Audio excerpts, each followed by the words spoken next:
Você está se sentindo cansado e não sabe o que pode ser? Vamos conversar um pouquinho sobre isso? Hoje eu estou aqui com o Dr. Ricardo, dermatologista, com a Sônia, psicóloga, e com a Bruna, endocrinologista, e eles vão explicar para a gente o que pode ser esse cansaço. Então, Dr. Ricardo, me conta. A gente acorda de manhã sem querer acordar. O que é isso, pelo amor de Deus? Renata, a primeira coisa que a gente acaba avaliando quando uma pessoa chega com uma queixa de cansaço é tentar entender o que essa pessoa chamou de cansaço. Sim. Porque as pessoas, elas chamam às vezes coisas completamente diferentes de sensação de cansaço. Então, por exemplo, às vezes uma pessoa que tem uma doença pulmonar, que tem falta de ar mesmo, chama essa falta de ar de cansaço. Sim. Às vezes uma pessoa que tem algum problema cardíaco, ela tem um cansaço pelo problema cardíaco. Até dentro da questão do próprio problema cardíaco, às vezes você vê uma pessoa que fala assim, hoje eu estou mais cansado do que antes. Mas o que você fez? Não, eu consigo andar 2 quarteirões. Mas antes eu andava 4, antes eu andava 5, 6 e eu não tinha essa falta de ar, eu não tinha esse cansaço. Então a primeira coisa quando a gente pensa em cansaço é tentar avaliar se tem alguma causa orgânica básica por trás disso, né, Bruna? É uma doença cardíaca, é uma doença respiratória, é uma anemia que o paciente tem, é alguma coisa nesse sentido? Hormonal? Né? Hormonal. Esse cansaço é um desânimo? Exato, esse cansaço é um mental. desânimo, é um cansaço... Né? Então, é uma falta de vitalidade para fazer as coisas. Uma falta de vitalidade. Às vezes você acorda, né? Na clínica muitos pacientes retratam isso. Acordam e não tem vontade de levantar. Não tem vontade de trabalhar. Né? Não tem vontade, às vezes, de escovar um dente. Então, a gente tem que saber até onde é esse cansaço. Né? Se é uma coisa patológica ou não. Para poder... E isso a gente só consegue, né, com a ajuda dos profissionais dentro da área médica. E, Sônia, pode ser uma vontade seletiva? Tipo, não tenho vontade de trabalhar, mas tenho vontade de viajar. Então, para trabalhar... com certeza. 7 horas não levanto, mas se for para viajar, levanto 4 horas da manhã. Pensando que a gente hoje, a gente vive uma sociedade do cansaço, né? Todo mundo faz tudo ao mesmo tempo. O tempo hoje, ele não é o mesmo de antes. Então, ele é um tempo que te requer muitas coisas. A gente faz as coisas no piscar de olhos. Então, você também parar e querer ficar cansado, que a gente ninguém quer, mas você querer descansar é uma coisa também interessante. Então, às vezes, não é um cansaço. Pode ser um cansaço mental. Uma exaustão mesmo. Mas é uma questão de você... olha, eu quero ficar parado, eu quero descansar, porque o ócio também, ele é produtivo. A gente tem que pensar sobre isso. E o TDAH, né, a gente tem essa hiperatividade mental e uma busca constante de dopamina, de novidade, tudo. Eu brinco que o TDAH ele não entra em depressão, ele entra em exaustão. É verdade. Mas a exaustão do TDAH, ela é um burnout também. E ela vira quase que uma depressão dessas que você não tem força para levantar da cama, você não tem força para escovar o dente. É cansaço mesmo. Então, eu brinco... As pessoas sabem quando eu tô, porque eu tô muito... Não quero nada. Eu falo, gente, eu só quero descansar, eu só quero descansar. É um cansaço que você não consegue conversar. Não. Você tem que se isolar. Cabe energia mental. E pra nada. Que é um cansaço diferente desses outros. Né, e é uma coisa que a gente tem visto muito ultimamente por causa do excesso de funções da mulher, que antigamente tinha que só cuidar dos filhos, hoje ela cuida dos filhos, ela trabalha, ela tem que ser uma boa esposa, ela tem que treinar, ela tem que estar magra, ela tem que estar bonita. E o corpo nisso tudo? Ainda tem que ver, né? Se está se alimentando bem, se está se nutrindo, como é que estão essas vitaminas, os minerais, não tem os tempo hormônios. Nem para almoçar, né? Corre o dia inteiro. Várias vezes eu no CTI não conseguia almoçar. Só que isso não pode ser uma rotina, tem que ser a exceção, né? Não pode ser o dia a dia. Então, esse cansaço e essa indisposição hoje é a maior queixa dos pacientes no consultório. E quais são as vitaminas que mais assim tem relação com esse cansaço, se a pessoa tiver alguma deficiência de vitamina? Porque acaba que a pessoa com a deficiência mental. não está comendo. Às vezes ela também está com várias coisas no mesmo... E assim, eu brinco que assim, nosso corpo nós somos carnívoros, né? Então, o homem, na nossa espécie, foi feito para ingerir carne vermelha.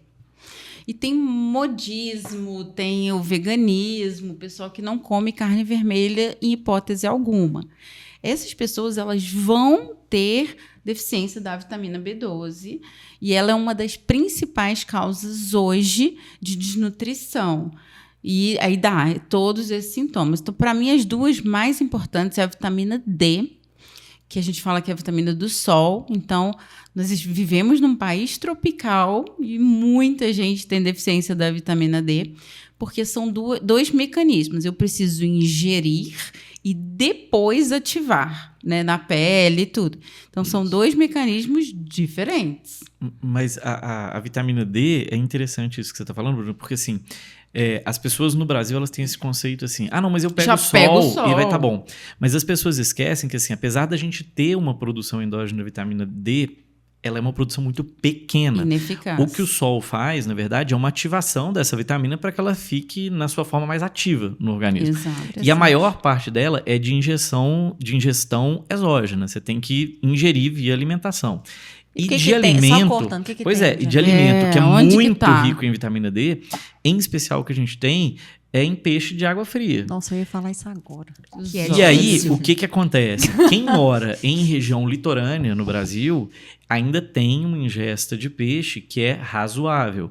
Mas quem mora em cidades não litorâneas no Brasil, a alimentação básica nossa não é uma alimentação baseada em peixe. Sim. Ela é uma alimentação muito mais baseada em carne de boi, em frango, né? Assim, em outros animais do que em peixe.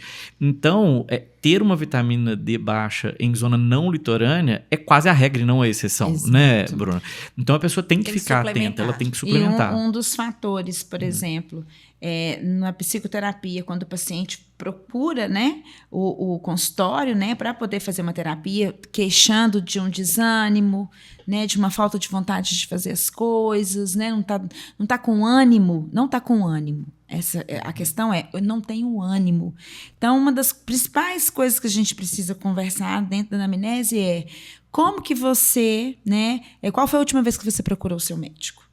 Né? Porque às vezes a pessoa está achando que é uma depressão, né? Que é um processo depressivo, que ele não está bem mentalmente, mas o corpo fala também. E às vezes tem uma causa orgânica por trás, né? Sim, às vezes é uma deficiência de vitamina B12, às vezes é um paciente com uma anemia grave, às vezes é um paciente com uma doença hepática crônica, que pode ter alteração comportamental, né? Assim, às vezes é um hipotiroidismo, gente, o sono transtorno também. de sono, uma apneia do sono grave. Né? Que aí não dorme bem, não relaxa, acorda cansado. Sim. Porque... E às vezes nem percebe. Não percebe que o problema está no sono. O mau humor, né? O mau humor também. A gente pode ver em pessoas muito cansadas. Hoje mesmo eu conversei isso, né, no meu local de trabalho. Olha, se você não dorme bem, se você não tem no mínimo 8 horas, cada um tem um tempo, né? Mas a gente fala no mínimo. Se você não tem no mínimo 8 horas, você vai acordar cansado, com uma dor de cabeça, seu corpo não vai responder. Chegar no horário da tarde, você está de mau humor porque você não está dando conta de ficar em pé. Então, também tem essa questão, né? Não raciocínio. Não. E a parte hormonal, Memória, Bruna? Né? Como que funciona a parte hormonal toda aí nesse cansaço, né? Com o envelhecimento, tanto do homem, da mulher, isso piora. Como que é isso? A gente tem visto, né? As mulheres, a gente preocupa muito com a menopausa, propriamente dita. E a menopausa ela é um diagnóstico retrógrado. Então, a menopausa é 1 ano após a última menstruação. Gente, e até lá? E esse período? Então, o climatério ele tem que ser melhor enxergado pelos profissionais, inclusive, porque não é esperar faltar a menstruação para ver se os hormônios estão faltando. Então, vamos dosar os precursores, que é o FSH, o LH, o estradiol, progesterona, fora a libido, que a gente nem entrou nesse detalhe. Mas a testosterona, que a gente chama de hormônio masculino, a mulher também precisa dele, inclusive para energia e disposição. Eu ia perguntar E isso a libido. Então, assim, é um conjunto. Eu falo que os hormônios, eles são os maestros da nossa orquestra. E se eles não tiverem com bom funcionamento, tudo vai ficar mais ou menos. E as vitaminas e os minerais, eles são cofatores, inclusive, dos hormônios. Sentir uma falta assim, de raciocínio por conta da falta desses Sim. hormônios e até ficar mais estressada, né? E o que a gente costuma falar é que o primeiro sinal desse climatério é a queda da progesterona. E a progesterona é o hormônio que mais interfere com o humor Sim. e com a memória. Sim. Tem estrogênio também, mas com o humor... Então, às vezes, essa mulher está só com alteração de humor, que é o primeiro sintoma. Então, e a maioria a gente não pensa nisso, porque às vezes isso começa lá com, sei lá, 38 anos. Mas é mais fácil falar, né? A mulher Tá né? louca. Na nossa visão machista, né? Patriarcal da sociedade, a mulher tá louca, né? A mulher, ela é estressada, né? Ela não tá batendo bem. Então, só você tá ficando TPM. mais velha, né? A Então, TPM meio é só contínuo, TPM. mas tá tudo bem, né? Então, assim, é uma visão também cultural da nossa sociedade que até impacta dentro dos consultórios. Né? Então, a gente precisa ter essa noção, né, do contexto que a gente vive. E hoje, né, pensando que a nossa longevidade está aumentando cada vez mais, né? Então, essas mulheres que antes eram as mulheres mais, né, as senhoras de 50 anos, hoje não são senhoras mais de 50 Sim. anos, né? Tá em Então, plena estão atividade. em plena atividade. Precisa de uma memória muito trabalho, boa. né? Trabalho, namora, estuda, faz academia, tem que dar conta de 1 milhão de coisas. Então, o cansaço, ele chega para todo mundo e para elas, né, para nós não vai ser diferente. Mas a gente também precisa pensar nessa questão do nosso organismo, que se a gente não correr atrás, né, por isso que eu falo, toda vez que for ao consultório, olha, não estou bem, estou desanimada, eu acho que eu não estou bem, doutora, acho que eu tô com depressão. Qual foi a última vez que você foi ao médico? Porque caminha junto, não tem como. Não, e esse Mente, médico corpo. também, né, doutor Ricardo, saber acolher esse paciente, que muitas Sim. vezes fica esperando a doença e não trata da saúde. Ter a sensibilidade para procurar, né, assim, a expertise para procurar a causa do que está acontecendo, né? Assim, Sim. muitas vezes no final vai ser uma causa psicológica mesmo, mas você tem que afastar essas outras causas antes, Sim. né? Descarta, Você né? descarta o restante. Sim, às vezes é uma depressão. Sim, às vezes é um burnout, né? Assim, sim, às vezes é um paciente que está vivendo um momento mais difícil na vida, né? Assim, um momento pesado. Mas é sempre importante descartar a causa orgânica. E pode ser concomitante, Concomitante. podem estar juntos também, Claro. né? Também. Então, às vezes, eu pego muito paciente com B12 ali em torno de 400, 400 e pouco, que, poxa, se ela tá com uma depressão e tá com a B12 de 400, eu vou elevar essa B12 para ajudar essa pessoa a ter mais força, mais ânimo, mais disposição. Às vezes, vai ajudar ela também a sair dessa depressão mais rápido. A própria vitamina D, os estudos já demonstraram que ela é uma das causas da depressão quando ela está muito baixa. Então, pode estar tudo junto também. Se a pessoa não sai, não pega um sol, tá só acamada, dentro de casa, TV o dia inteiro, sentado. Então, quer dizer, não é uma ativação? Sim. Como é que vai ativar? Sendo que ela não consegue. Né? Já não Sabe? ingere e Sim. ainda que tem, não ativa. Sim, Né? sim. E a imunidade fica baixa também, né? O emocional, ele interfere com tudo. E se a gente não fizer essa varredura, né, de pedir os exames, de investigar, como que eu vou saber que uma vitamina está baixa se eu não fizer o exame? Não tem E jeito. o que seria ideal, Bruna, assim, para uma vitamina B, só te cortando, Ricardo, uma vitamina B12, assim, que você fala assim, não, essa quantidade tá bacana, não é isso aqui que vai te atrapalhar. Eu gosto de deixar ela acima de 600, principalmente em quem faz atividade física, em quem está ativo mentalmente, trabalhando, que precisa da memória estar muito boa, porque já tem a falta dos hormônios em alguns casos. Então, aí se sobrepõe com a vitamina D, a B12, então são vários fatores. E a D, aí. qual que é a quantidade? Então, assim, pela melhor? sociedade brasileira, né, acima de 30 já é o normal. Mas aí atletas, alta performance, aí eu aumento também, eu deixo acima de 50, de 60. A vitamina B12, Renato, uma coisa que é interessante de pensar, assim, historicamente, as pessoas associavam muito a deficiência de vitamina B12 exclusivamente a sintomas como anemia a longo prazo. Mas a gente sabe hoje que a vitamina B12 ela tem uma importância na parte neurológica muito importante. Muito grande essa importância dela. Então, a deficiência de vitamina B12, em especial em paciente idoso, ela é associada a quadros de demência, a maior risco de queda em idoso, a maior perda de memória e a quadros depressivos, né, Bruna?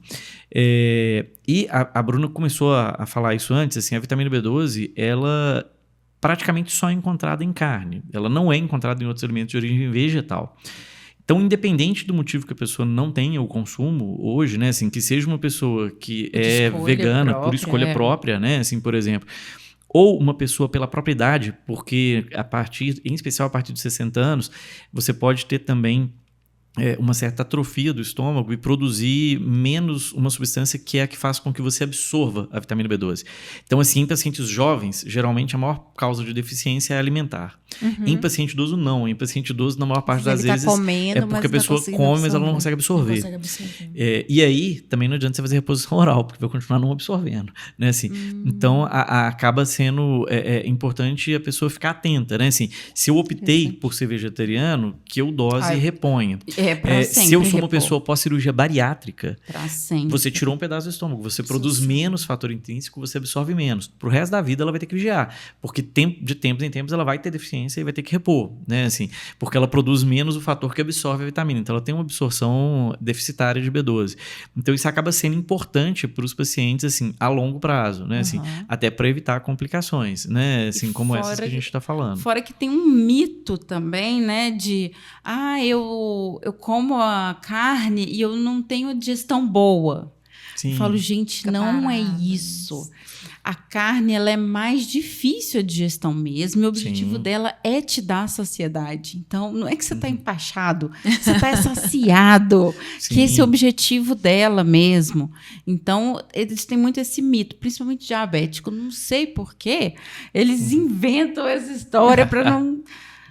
Eu acho que tem vontade de comer mais um docinho, exato, né? Então, que é o mais rápido, é o mais fácil também de digestão, só que aí faz o pico de glicose, faz o pico de insulina e acumula mais. Então, a carne, a proteína, na verdade, ela está na construção do músculo, então ela tem que estar em todas as refeições. Então, por favor, parem de comer pão com manteiga. E o ferro, gente? O ferro tem uma importância nesse cansaço? Como que o ferro funciona para o nosso organismo? Tem. O ferro, se a pessoa tem uma deficiência grande, ela pode ter um quadro de anemia, e a anemia ela acaba levando a um cansaço também. E o ferro, por exemplo, também tem a mesma questão. Muito antes dele dar anemia, ele pode dar outros sintomas. Então, por exemplo, a gente vê muita queda de cabelo associada à deficiência de ferro. E acontece um pouco aquilo que a Bruna falou. Quando você pega um valor de referência de exame, o valor de referência do exame ele dá a média da população geral saudável. Só que quando você tem um ferro um pouco mais no limite inferior, vamos dizer assim, o seu organismo ele sempre vai priorizar fazer célula sanguínea e não cabelo. Então, você não vai ter uma anemia com ferro no limite inferior, mas queda de cabelo você vai ter. Algum cansaço você já pode ter, algum desânimo você já pode ter. Sono, né? Sono. Então, você acaba tendo alguns sintomas, mesmo ele dentro do valor normal, se ele está dentro do limite inferior do valor normal, né? Ele está no valor normal ali para o sangue, mas não periférico. E tem o detalhe da mulher em vida reprodutiva que perde sangue todos os meses. Umas em maior quantidade, outras em menor. Então, ficar atento a isso. Então, mulher com certeza tem um risco maior de ter anemia do que o homem. Então, Só que, às vezes, o que eu acho que é um sangramento normal é em excesso e me causa uma deficiência de hemoglobina mesmo. A próprios transportadores de ferro. Ou ele é até um normal, mas que não tá conseguindo ser suficiente. Suprido pela dieta daquela mulher. Exato. O organismo nosso, para a parte do ferro, é impressionante, assim, ele é muito sábio. Porque, na verdade, você tem um reaproveitamento do ferro violento no organismo. Toda vez que você destrói uma hemácia, por exemplo, aquele ferro ele é reaproveitado. Toda vez que você tem um hematoma, trombei e deu um roxo no meu braço. Uhum. Esse hematoma vai ser reaproveitado. Esse ferro vai ser reabsorvido e ele vai fabricar de novo célula sanguínea. Que legal. Então, a gente tem uma recirculação muito grande. Mas, ao mesmo tempo que a gente tem uma recirculação muito grande, para homem isso é menos problemático, mas para mulher, por exemplo, que ela tem um sangramento que é periódico, por mais que ele seja um sangramento pequeno, ela vai precisar de ingerir via alimentação para suprir o que ela perdeu todo mês. Né? Assim, então ela vai ter que correr atrás a vida inteira. E tem a história também do animal e do vegetal. Quando eu era criança, se falava muito do ferro do feijão. E hoje a gente sabe que esse ferro de origem vegetal não é tão bem absorvido quanto o ferro da carne e tudo. Então, eu brinco que eu comi muito feijão à toa. São pronobres, hein, gente? As folhas verdes escuras também tem ferro, né, Bruna? Tem, Assim, só que a gente... mas a quantidade é menor, né? bem Assim, menor do que a carne. E a disponibilidade é um pouco Exato. menor. Hoje eles trabalham muito com isso da biodisponibilidade, né, Bruna? Assim, esses alimentos de origem animal, geralmente a absorção é maior do ferro do que o de origem vegetal. Porque às vezes você come e não consegue absorver. Então, o feijão, por exemplo, ele dá muita distensão abdominal, tem muita intolerância. E hoje eu já não forço ninguém mais a comer feijão. Ainda mais Bife que de tem... fígado Sim, bacana. topíssimo. Porque aí você pega a nata do que tem de Tanto melhor. de galinha ali. quanto de boi. Sim, mas o de boi é bem mais. É mais. Era oropronobis, beterraba, couve, né? Também tem. Brócolis, todos têm. Porque o pessoal né? tem essa Cozinha coisa, né? beterraba no Pronobis, feijão. você cozinha no meio, porque o Onopronobis é mágico, né? Então... Botavam ferro mesmo, É né? verdade, colocava parafuso Preguinho no feijão pra para cozinhar. cozinhar. É. No filtro também, não tinha Sim, um negócio lá? tinha. Tinha isso também. É. Mal sabe que a gente jogava tudo fora, eu acho. Não dá certo, não, né? É muito pouco, né? É muito pouco. Triste, mas é verdade. É muito pouco. São os mitos, né? Mitos. Então, o que a gente chega à conclusão é que precisa de uma equipe multidisciplinar, né? Até para descobrir qual é esse cansaço, né? Porque se for alguma coisa relacionada à emoção, né? Com alguma coisa o episódio que a pessoa viveu ali, que pode estar ocasionando, né? Uma anedonia, uma baixa, né? De humor mesmo. Ou orgânico, a pessoa vai ficar fazendo uma terapia e não aí. vai ter o resultado esperado. Isso. Né? Eu acho que foi bem informativo o nosso bate-papo hoje aqui. Eu gostaria de agradecer o Dr. Ricardo, a Sônia e a doutora Bruna. Espero que vocês também tenham gostado e a gente se encontra num próximo podcast.